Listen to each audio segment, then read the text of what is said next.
All right, Emergency by Dennis Johnson. Uh, right now, all I know about Dennis Johnson is drugs. Lots of drugs in his childhood, or not childhood, but like in his adulthood, and and that's about it. That's what I remember. But I think he renounced the drugs and the alcohol like later on in life, and I think that's when he became more productive as a writer. Let me just show you what I found and how I do the pre-reading. So, you know, this is the process of me just looking for something interesting to to read. And for now, I'm just going off of the table of contents in the book. But Dennis Johnson, name I'd heard. He apparently died. He passed away 5 years ago, 4 years ago, and he had. I just found this like review last time when I was about to try to start this video. So I'm going to kind of skim through it, and try to get some understanding of what might be the kind of things that I want to pay attention to. So, National Book Award, right? Prestigious, prestige writing. Okay, junkies, down and out travelers. Uh, this is interesting. Ecstatic, hallucinatory, and sometimes minimalist prose. So I am interested in whatever the style of this writer is, of Dennis Johnson is, such that this reader, this reviewer, might call it ecstatic, hallucinatory, and minimalist. I'm kind of curious about that. You have the Beats and Ginsberg and like ecstatic, hallucinatory style.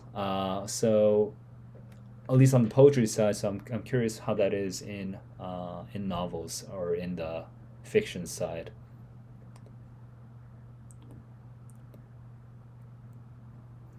I'm gonna zoom in a little so I can read this easier from this distance.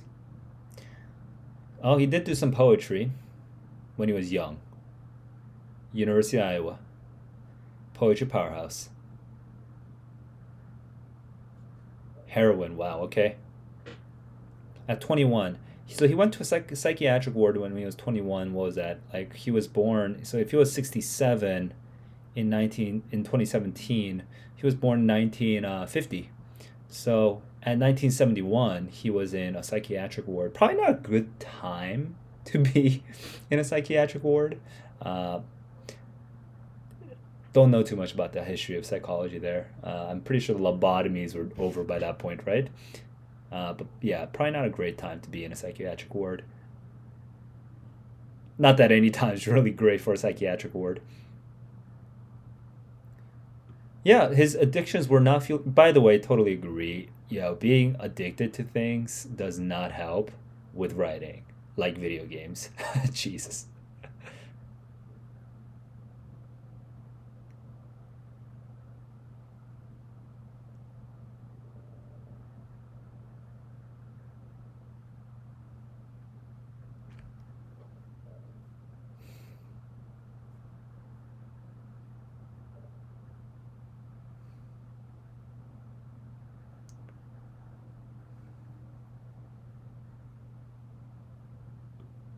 Wow, what a crazy strapped in a yeah.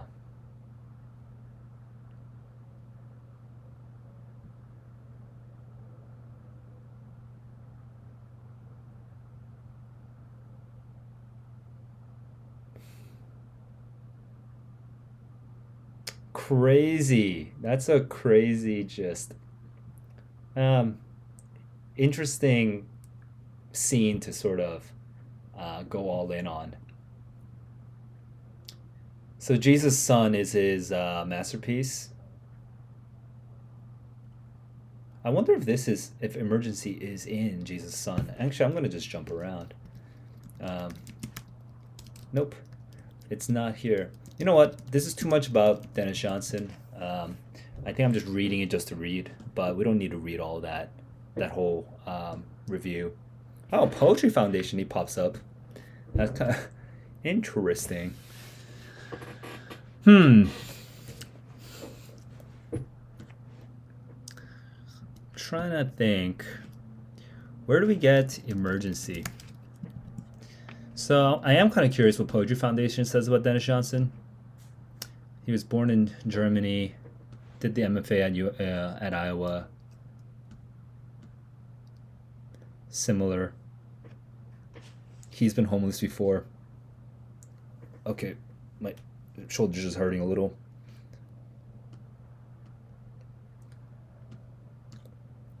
And the truth is, I just write sentences. Okay, yeah, so skip that.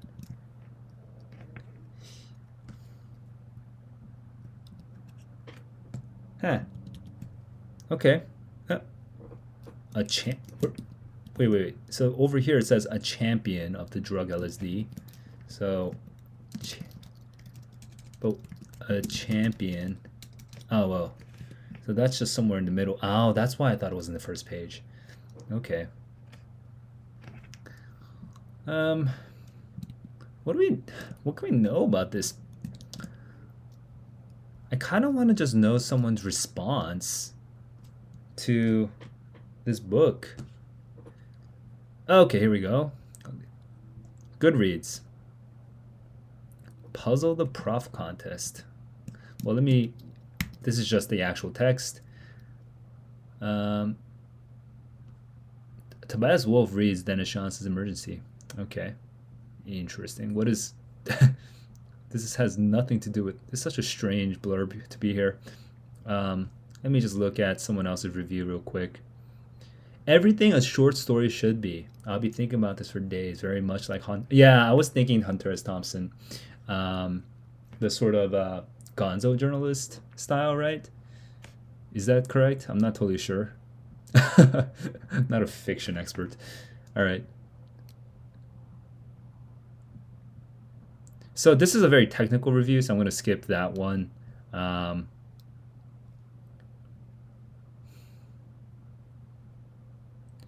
Not that I had very much idea what was ever going on from Terrence Webber, I assume, who is the narrator, who had a knife in his eye, to the main character, and Georgie seeming always on drugs, to the hospital. Huh. Oh, so this is going to be interesting. So we're not going to really know what's happening. Um, okay, this is just a student. That was self-autobiographical. Okay. Intensely shocking evening of two medical professionals completely stoned on drugs.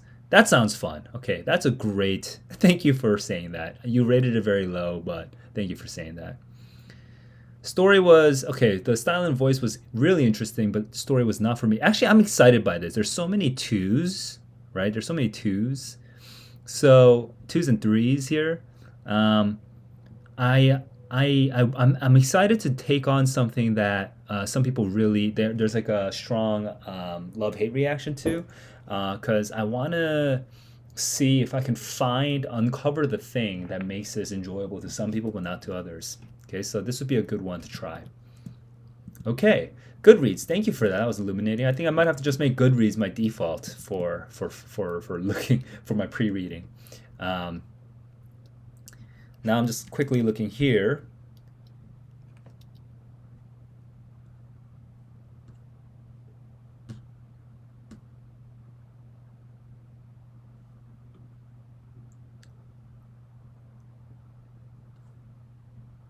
Ah, nice. This is an interesting little series. Okay. Well, funny little, it's like self-aware subtitle. So Nathan, this guy, talks about how he doesn't get contemporary American short stories. I can't tell what anyone wants in this story, so that's going to be interesting. So this is going to be a tough read. This is not going to be easy. Let alone what's getting in the way to fulfill that.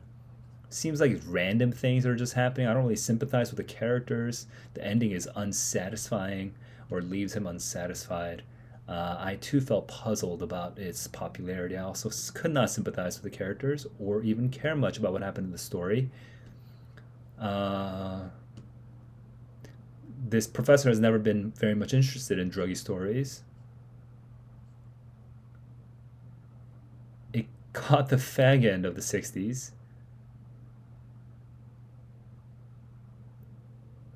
Huh. So to buy interest, like limit, like kind of qualified praise there.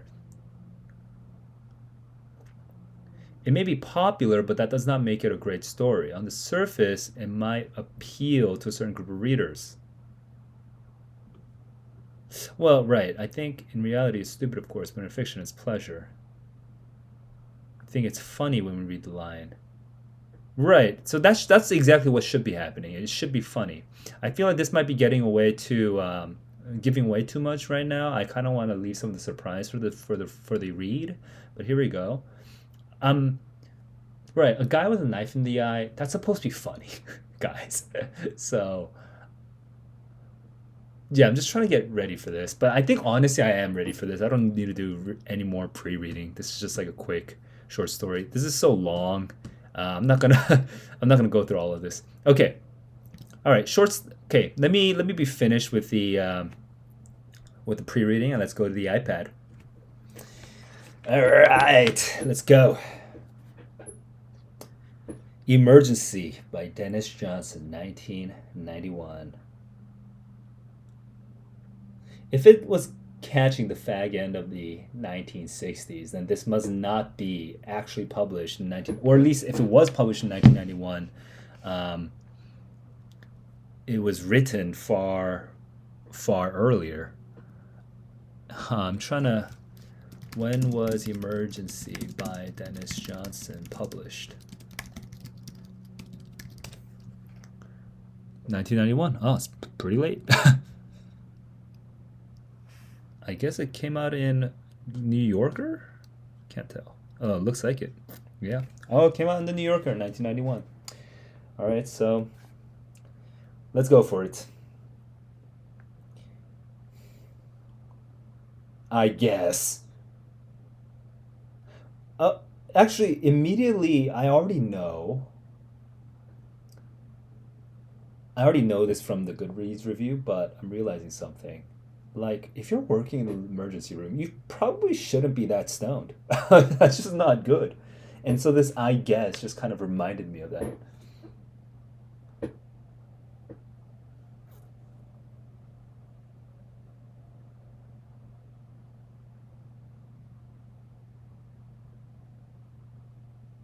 Looking for Georgie, the orderly.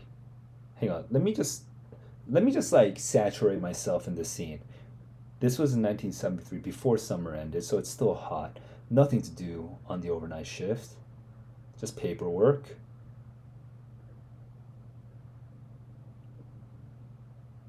Coronary care. Is that for dead people? No, it's for heart.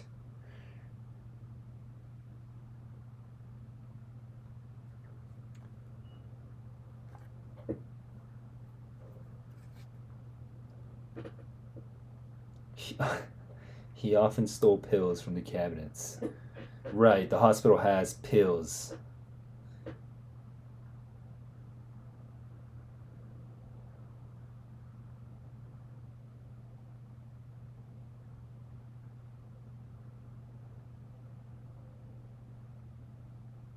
There's so much goop inside of us, man, he said, and it all wants to get out. Jeez. So I guess maybe the reason this is hard for some readers is just of the poetic sensibility, kind of humorous. Maybe this is not a classic short story in the sense of like, like a plot with characters you care about, but it's just about the kind of weird surprises of language that are enabled by being high. So there's so much goop inside of this man, and it all wants to get out. That's such an interesting observation. Our goop does want to get out. We want to. Our body wants to die. In a way, in a way. I mean, we're taking some poetic license here. But yeah, that's an interesting sentence.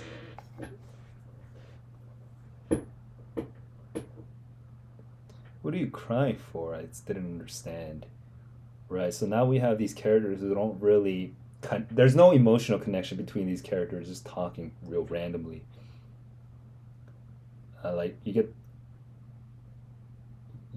guess you get a little bit of that Waiting for Godot feel. Trying to make references here, trying to build up my poetry, my fiction references.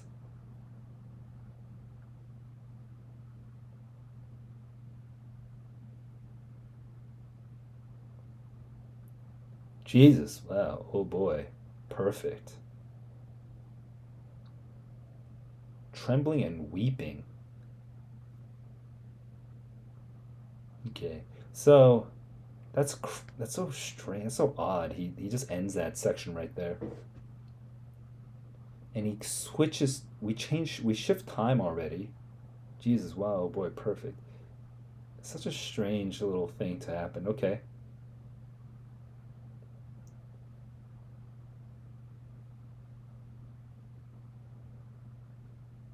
OR operating room. Wait, was that Georgie just now? Oh yeah, yeah, yeah, yeah. Again? No. Still doing what? Cleaning the floor again? No. Still. I am getting Waiting for Godot vibes. No one here talks. There's no human. There's no. I don't remember Waiting for Godot honestly that well, but I just get that sense of like people like talking at each other and not connecting at all.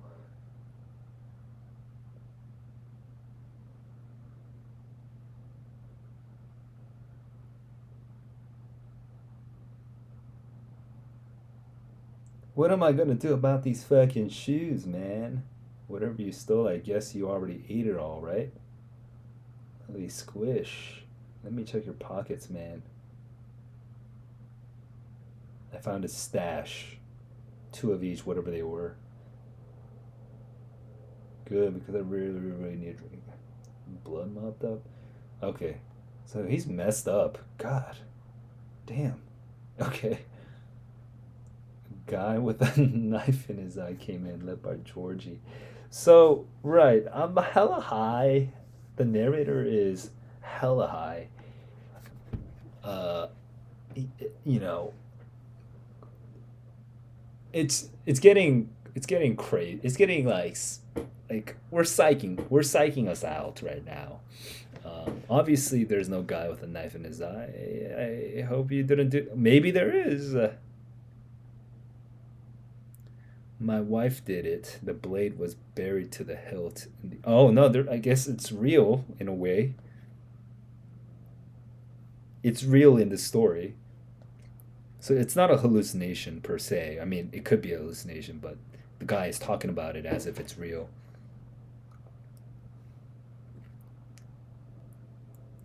I just walked down. It's only 3 blocks.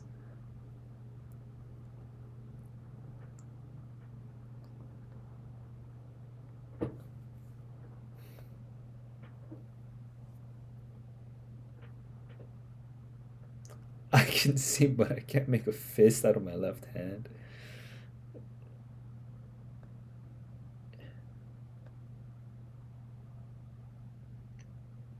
There you go. Jeez.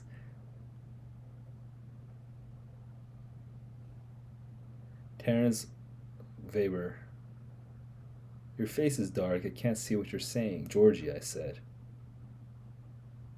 What are you saying, man? I can't see. And Georgie said to her, his face is dark.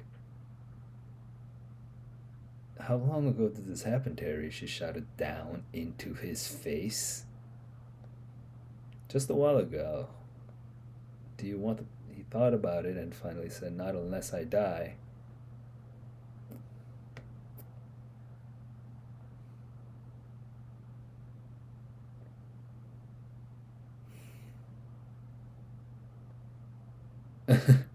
So I'm suspending judgment. I feel a little afloat, and I don't feel like I'm landing anywhere. Okay, I feel a little disconnected from everything. Like I'm not sure what to take seriously, and I'm not sure if anything's gonna be serious. I feel kind of like the rest of the story, I'm just gonna be in a suspended state of like disbelief and like this is strange, right? And I feel like the story's gonna end like that. Um, but but I really like this here. He took his time getting down the hall to her because he knew she hated family service and her happy tone of voice could only mean something beyond his competence and potentially humiliating.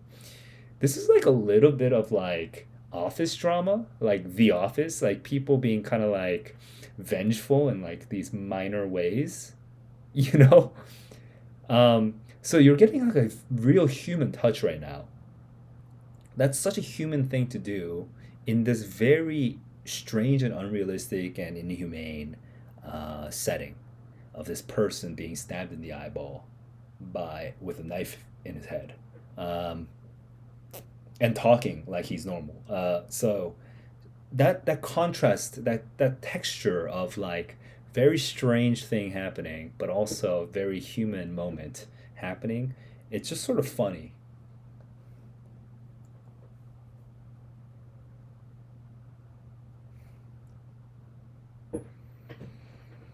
So I am the clerk.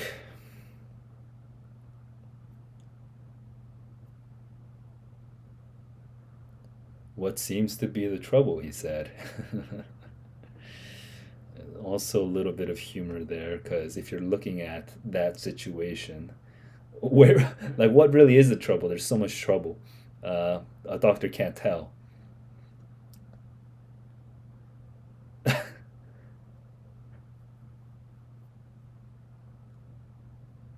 I want a good eye man, a great eye man, the best eye man. I want a brain surgeon. I want a really good gas man. Give me a genius. I'm not touching that head. I'm just gonna watch this when I know my limits. Orderly! Do you mean me? Should I get him prepped? Is this a hospital? Is this the emergency room? Is that a patient? Or are you the orderly? So this doctor is actually kind of funny. He talks kind of like a military sergeant, and he also sounds like he's on drugs. Uh, dude, it's so strange. Like I don't really know how else to respond. Uh, Get me the eye man and the brain man and the gas man, dude. And the eye man and the brain man and the gas man is such a accurate description of you know optometrist or up like or like the anesthesiologist and the neurosurgeon or whatever the heck you call these people. It's crazy. I do like eye man, brain man, gas man. That's such a great little phrase. I dialed the hospital operator and told. Actually, I kind of love this. Actually, I'm gonna save that. Such a strange sentence. Hello, cowgirl in the sand. Is this place at your command? Pretty sure there's no Neil Young song that says that.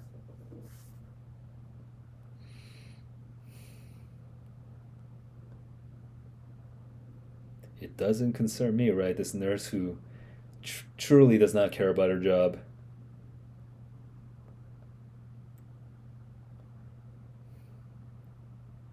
I'm, oh, I was just before I read this sentence, the I man. I was just thinking, you know, like the mundane. That's something to hold on to right now, and that's something I think we'll probably just end the story with. This sort of mundane life of boredom and disillusionment and burnout and sarcasm and lack of kindness and just like a boring job, right? It's a boring job. The environment of this boring job at this hospital, where emergencies are constantly arising, I think that's an interesting contrast to be thinking of, because for any of us, any one of these emergencies at a hospital would be such a big deal. Uh, but here we have this very exaggerated, unrealistic emergency, and these people kind of just don't care. And that's kind of what it seems like to us. So that feels true. It seems true to us that for these people, it's just a job. no matter what happens, and they've seen it all. And then the narrator being on drugs throughout the story also just makes it even weirder, creates this strange layer. And I suspect, from all the reviews, it seems like nothing really happens in the story. So I think he'll go through this day high, not really knowing what's going on. Things just being kind of funny and weird, and then everyone just packing up and going home, and that'll be it. I think it's literally just going to be like that, a day in the life of a high person in the hospital. And the hope is that it'll be funny, that it'll just be a lot of weird little funny moments that make these unusual feelings arise. And I'm going to be tuning into like the feelings that are arising to try to enjoy this story. So, right, he's on vacation, which is like the worst thing to happen. God.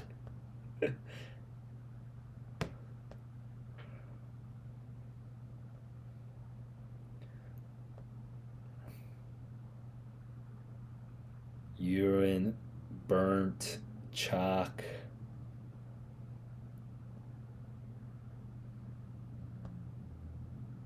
The problem of.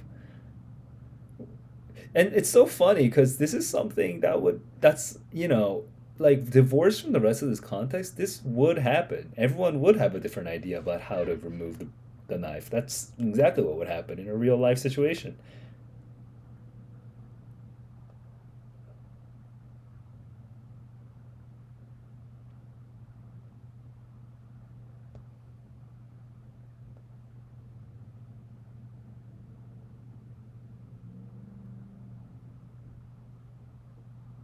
The hunting knife. He seemed to be hunting. Oh, he just took it out. Oh my god.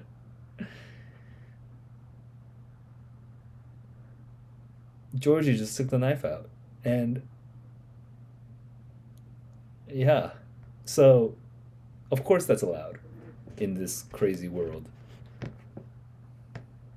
There were 20 more minutes left to get through. Right, so we're bored. I mean, how are we going to get through this? Who? He still had excellent vision in the one good eye. His vitals are normal. There's nothing wrong with the guy. It's one of those things.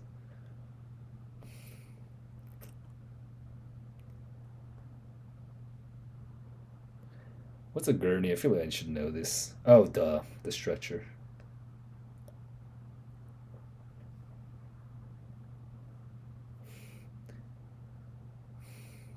You don't remember what the morning is.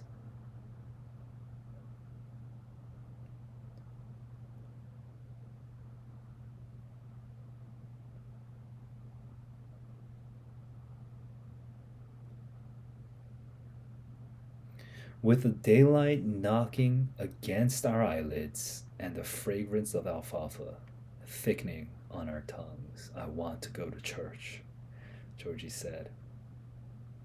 That's such a strange combination of words right there. It's sort of suddenly beautiful.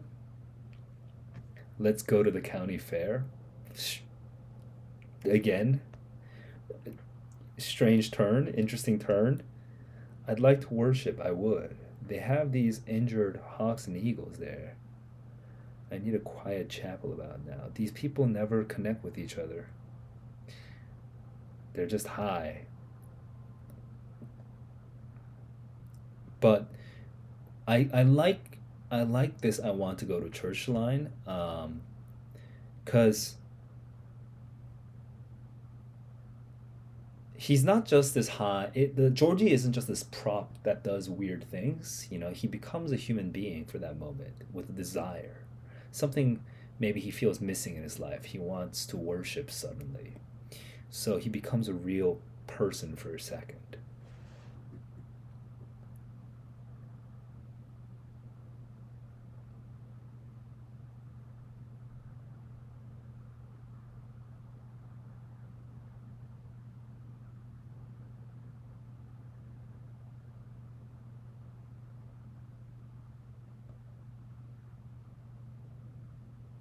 They're driving high. uh, they're feeling good. The sky is blue and the dead are coming back. With sad resignation, the county fair bares its breasts. A champion of the drug LSD, a very famous of the guru of the love generation, is being interviewed. His eyeballs look like he bought them in a joke shop. It doesn't occur to me. I've taken as much as he has.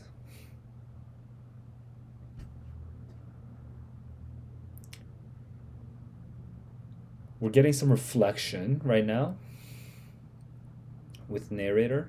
They're feeling good right now. I feel like it's gonna end with him not feeling good. Um, Not sure what could happen.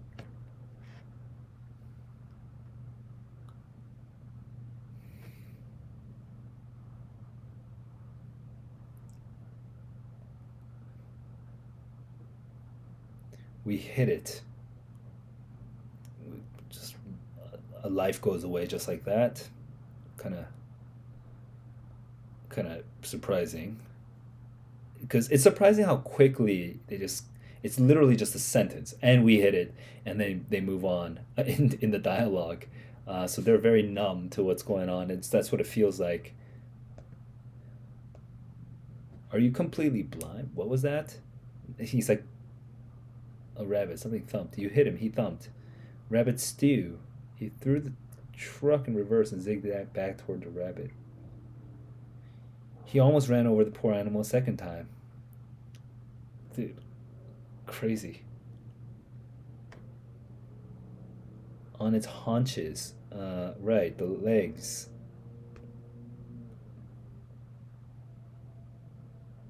In what I was sure was a dangerous way. So the narrator's a little paranoid right now about this thing. We're feeling nervous. Tossing away its organs. I should have been a doctor, he cried. What is it? A snake? No, it's not a snake. It's a rabbit with babies and some babies. God, dude, that's gross.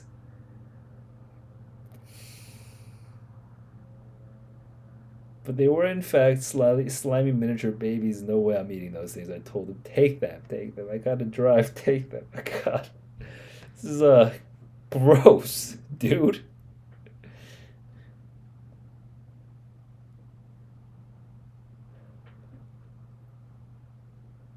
With a look of glory on his face, we killed the mother and saved the children, he said.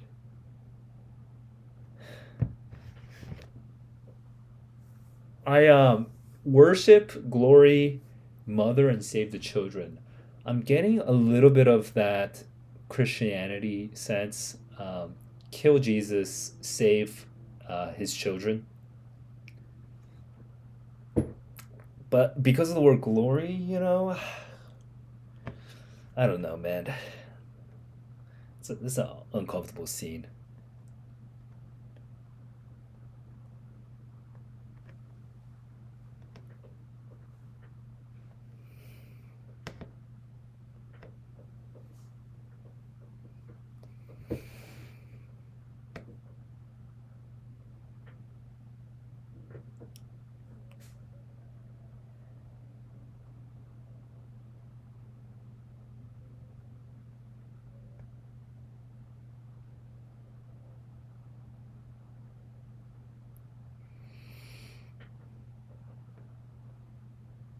They'll get as big as gorillas. So, I'm losing some. I'm losing some focus. I'm trying to think why. Um,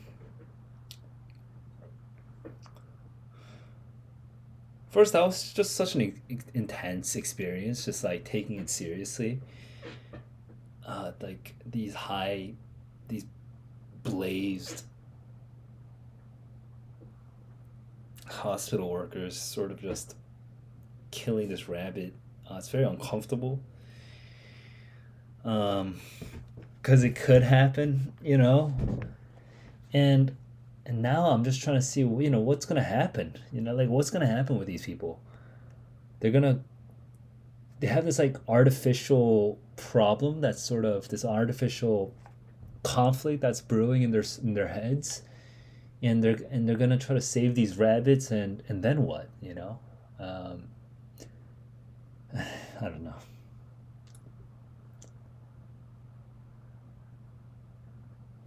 Oh, tired. Okay, let's try that again.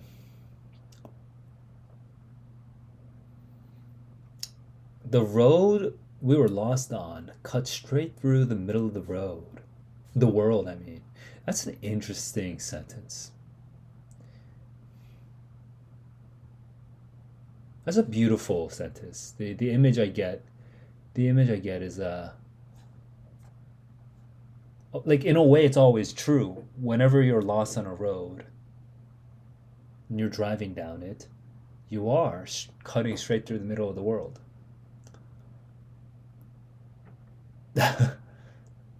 And so in a way you're not lost. Uh, but it's such a, yeah, it feels true to listen to that sentence. Like they do have a place somewhere, but not sure what to make of it.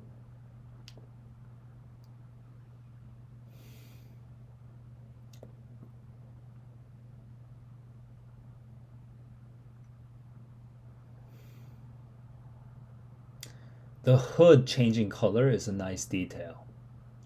We normally think of the horizon changing color, but the hood itself changes in color.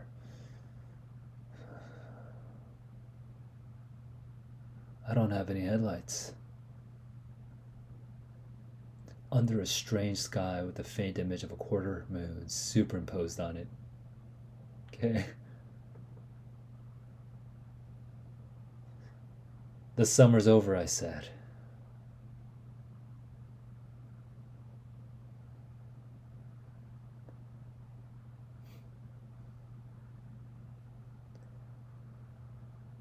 A gun blue storm was shaping up. We got out and walked around idiotically. The beautiful chill, that sudden crispness, and the tang of evergreens stabbing us. Stabbing is a shocking word choice there. Uh, Twisted themselves around our heads while the night fell. Crazy sentence. Couldn't find the truck. We just kept getting more and more lost. Can you see? And he kept saying, see what? See what? The only light visible.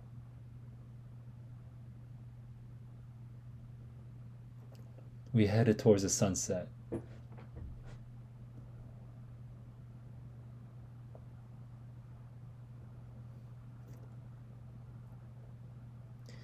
And the angels were descending out of a brilliant blue summer.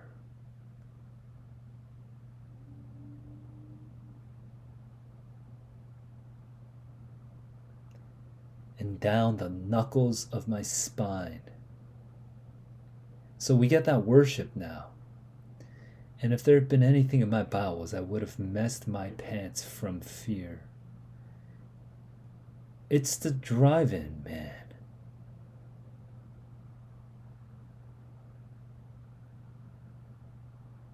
They're showing movies in a fucking blizzard.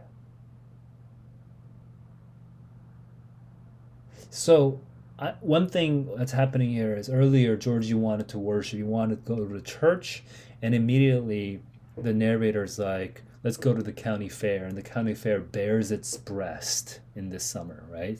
So, something very unholy and holy right next to each other. And here we have the holy angels and then the drive in, which is unholy, you know.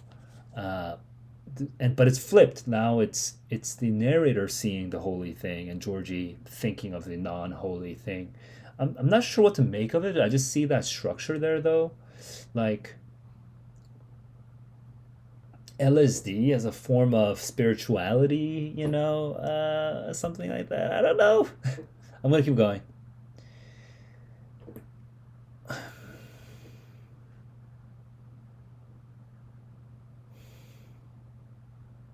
The speakers, which I'd mistaken for grave markers. So it really is a drive-in theater.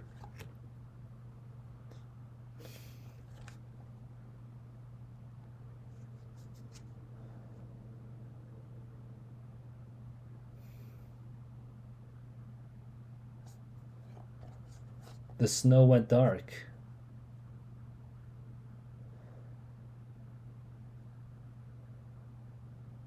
So the snow went dark, right? Because the light from the screen is out, and it's night now. There was nothing but my breath. I'm starting to get my eyes back. And something about these eyes, right? Georgie keeps not being able to see, and then the guy gets stabbed in the eye, and I guess the LSD makes you feel like your eyes are kind of busting out of its sockets or something, I guess. But we keep returning to the eyes and to the holiness. General grayness was giving birth to various shapes. It was true. Crazy sentence. I begged him to tell me.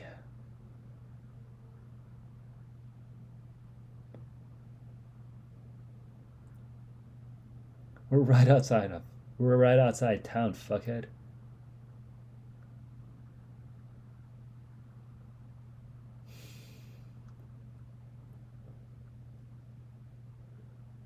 The big rigs going from San Francisco to Pennsylvania along the interstate.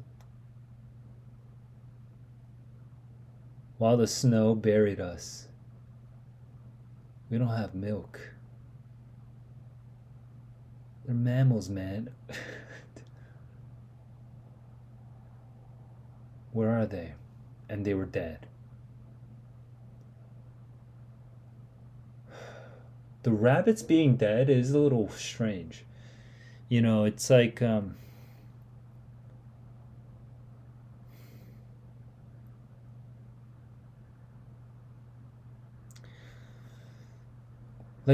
this narrator's so deadened to the senses, right? Or in a way, he's awakened to his senses. In another way, he's very deadened to this world. And the rabbits being dead suddenly, it's like that urgency went away suddenly. They're drowning in this. They're buried in the snow, but they're still okay. So what's going on? What's going on? Like, now all we have to look forward to is going back to the hospital, maybe. So I feel lost now. I don't know where this will go.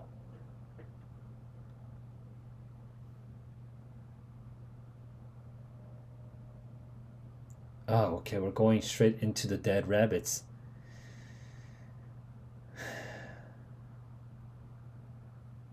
Little feet, eyelids, even whiskers, deceased, I said.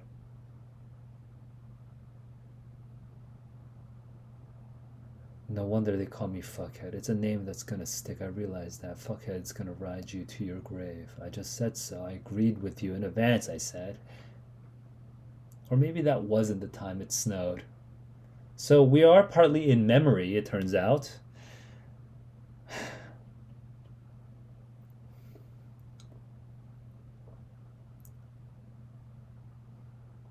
I've rolled over on the bunnies and flattened them. It doesn't matter. What is important, so I'm kind of curious the rest of this sentence. What's important for me to remember now is that early the next morning, the snow was melted off the windshield and the daylight woke me up.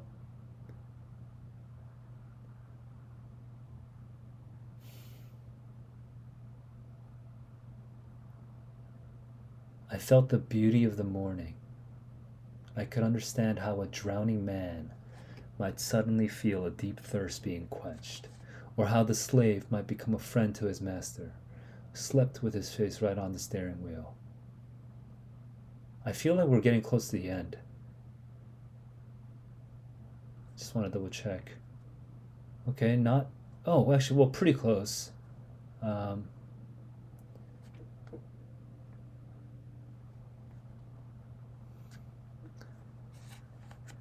so I think we're gonna have like a faux enlightenment where he's about to get enlightened, but nothing really happens.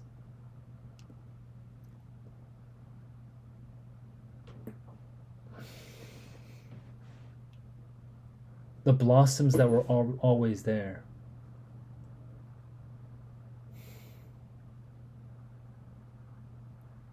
So there was never a movie, right?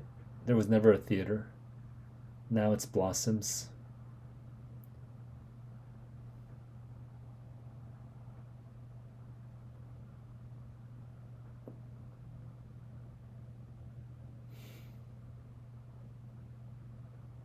Authority and stupidity. It's kind of interesting, this authority and stupidity. I feel like that somehow connects to that doctor that gets called in. So maybe am I allowed to personify this bull elk? I feel like it's like that. I'm not sure if it's intentional or if that's how I'm supposed to feel, but the authority and the stupidity of the bull elk. Um, hmm. I'm tired. So we're going back to work. And what's gonna happen? The day's gonna end, and we had this emergency. Maybe the question is, what is the real emergency, right? The emergency of boredom. Emergency is such an interesting word too. It's like emergence. This thing that occurs, it kind of rises out of the situation. I'm just trying to think. What could happen? They go back and they're just returned to being bored. But what's the change? What happened between the beginning and the end? I don't know. Georgie saved the person kind of, and the narrator kind of, the fuckhead, right? The narrator kind of kills these rabbits, and then what happens? As if it had never stopped happening. Right, of course, because work is work. The Lord is my shepherd. Our Father. Yeah, yeah. So no reverence here. There's no reverence for religion here, but there is worship out there when they're high and driving.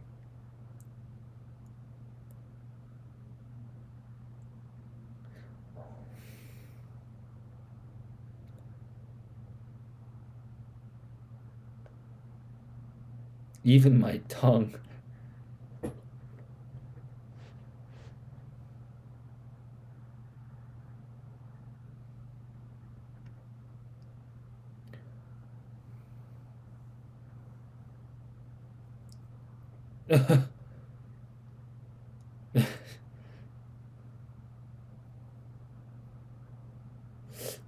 That's this is okay. I'm reading this sentence some hours before that, which is a trippy setting shift, okay? Georgie had said something that had suddenly and completely explained the difference between us. And I didn't realize that I was curious about the difference between Georgie and the narrator. But now that he says it, I am interested. These two, like, drug addicts blazed out of their minds have their own personalities and their own, and they are different, even though when they converse with each other, they don't connect whatsoever. And thinking about the difference between these two people makes them feel more human. I mean, it's an interesting sentence. It makes me, like, I was, about to be bored, but just this is such a strange turn, an unexpected turn into the humanity or the potential humanity of these two characters. Through the flatness, which is like a metaphor for the boringness of life.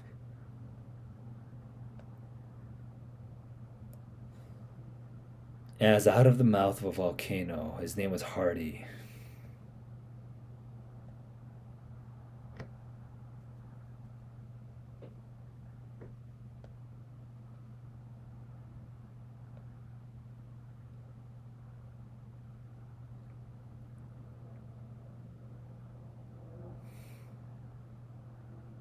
He knows this guy for some reason.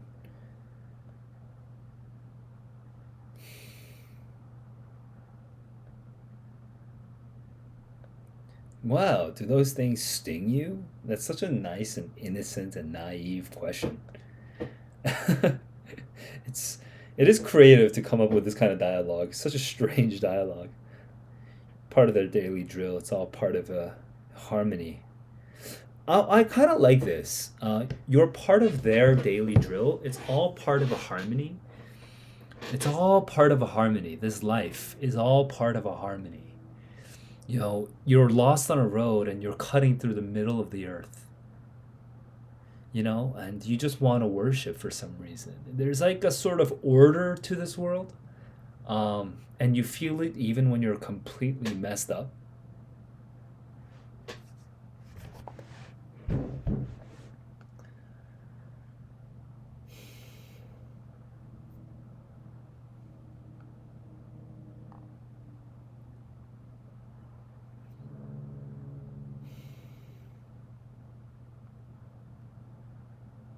They drafted me.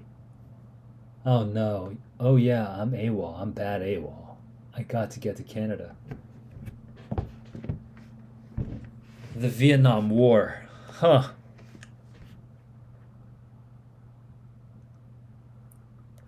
Actually, what does AWOL stand for? Absent. Wait. Without something of leave. Official leave. I see. So he's deserting.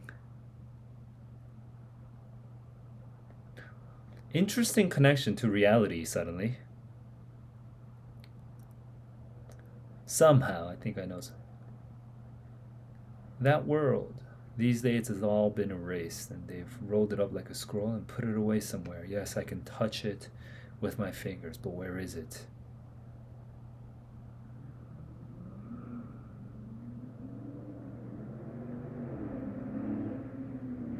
And Georgie said, I save lives. I guess he's saving Hardy's life by taking him over to Canada, and he saved that one guy's life. And is that the difference between Georgie and the narrator? He saves lives.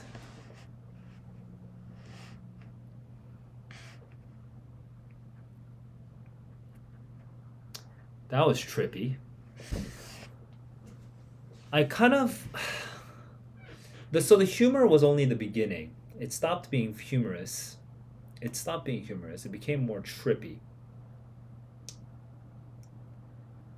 and harder to understand.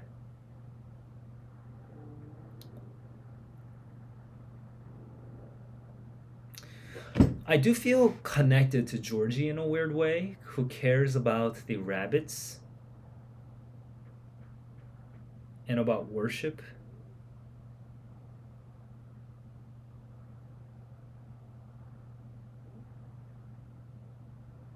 And even about Hardy.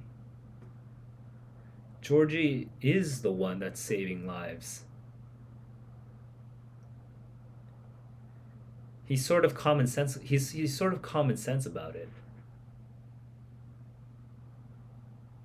Georgie is like the savior, which is strange to think of. Because of his original introduction, he's just blasted while mopping the floor, trying to clean up the blood. Georgie's kind of like Jesus. Maybe. I think Dennis Johnson, was a Christian, and I think that's going to be helpful to understand.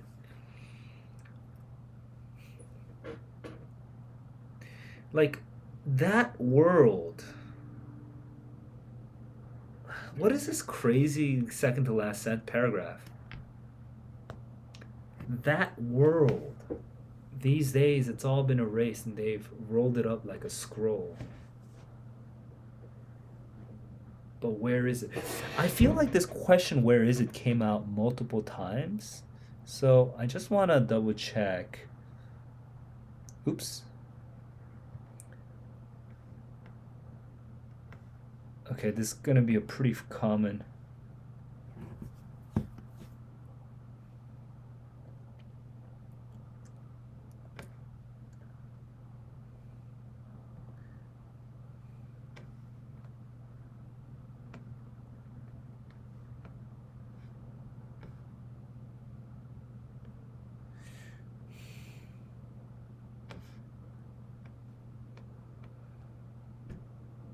Where are they anyway? Where are they? So we have the where are they for the rabbits,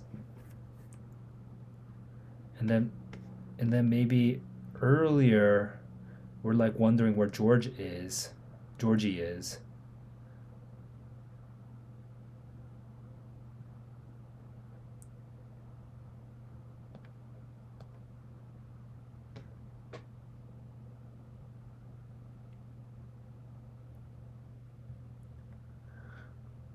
Cr- He interesting that Georgie's first words is Jesus. That's the very first word that he of his dialogue, Georgie. Where?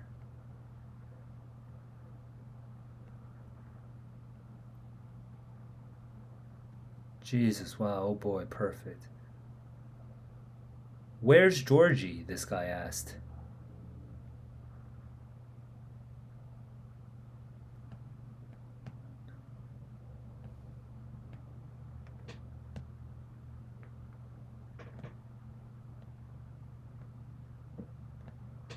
I'm like, what I'm doing right now is I'm kind of.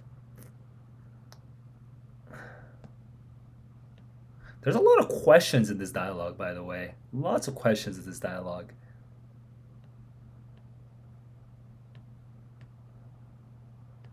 Um, where did you get that?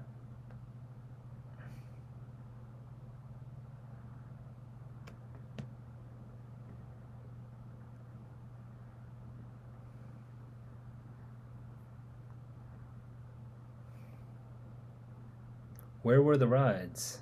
Georgie doesn't know where the rides are. Where's my hunting knife? And then where's the rabbits?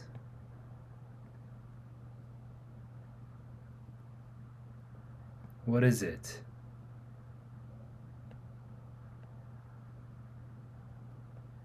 Can you see? See what? So I'm just. It's just. I'm starting to get my eyes back. Where are they anyway? Where are they? There, one thing I am noticing about this story is there is a lot of questions, and it keeps. It's like this. It's a weird, strange little technique. Who are you supposed to be? So many questions, and there's so many questions. It's unsettling what's happening. But Georgie ends by answering a question. I save lives. I save lives.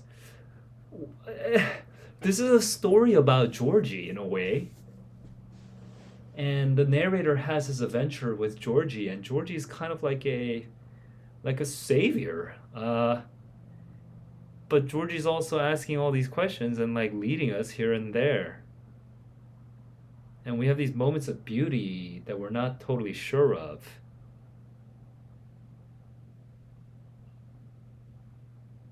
And I'm just thinking about how Dennis Johnson was rehabilitated by the end of his, you know, he stopped drinking and he stopped doing drugs by his like 30s or something. He sort of redeemed himself, and I think maybe the narrator needs a little bit of redemption, um, and Georgie represents that in some way because he's different from the narrator. I love the conclusion for making it clear that Georgie and the narrator are not the same, and investigating that question. I I think the puzzle in my mind is how is Georgie different from me? How can I get how can I as a narrator like learn from Georgie, or like what's my relationship to Georgie, right? So it's puzzling. I don't know if I love this story. It's definitely not as emotionally. It doesn't connect as much emotionally, but but there's like this.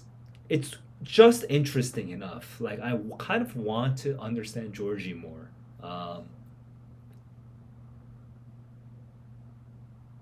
Because he's like the sincere one. He's the one who's kind of really doing his job and stuff. It's just what a weird character. He like cares in a way, and I wouldn't have known that until that last line. I save lives, and that the first line of this section where it says, that's a shocking difference between me and him.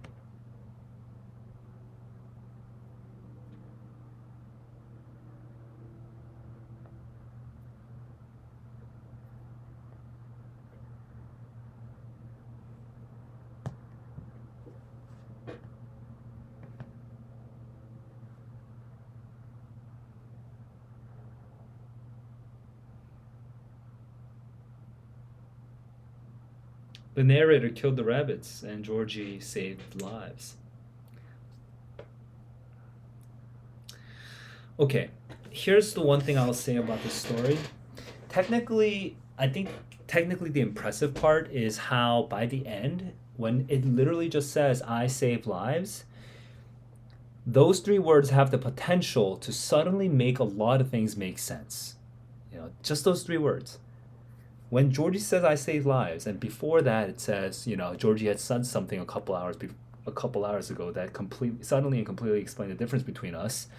When we have that as a conclusion, it just like clicks, and and so that experience of like finishing the story and then suddenly having a hella thoughts, just so many thoughts about like what was the meaning of all that, right? And kind of taking me down that rabbit hole. I think that's the technical sort of mastery of the story that this particular story is demonstrating. Um,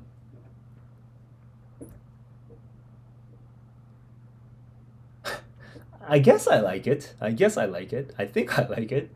It's interesting. It's it's interesting. It's interesting. It's interesting. Georgie's an interesting dude.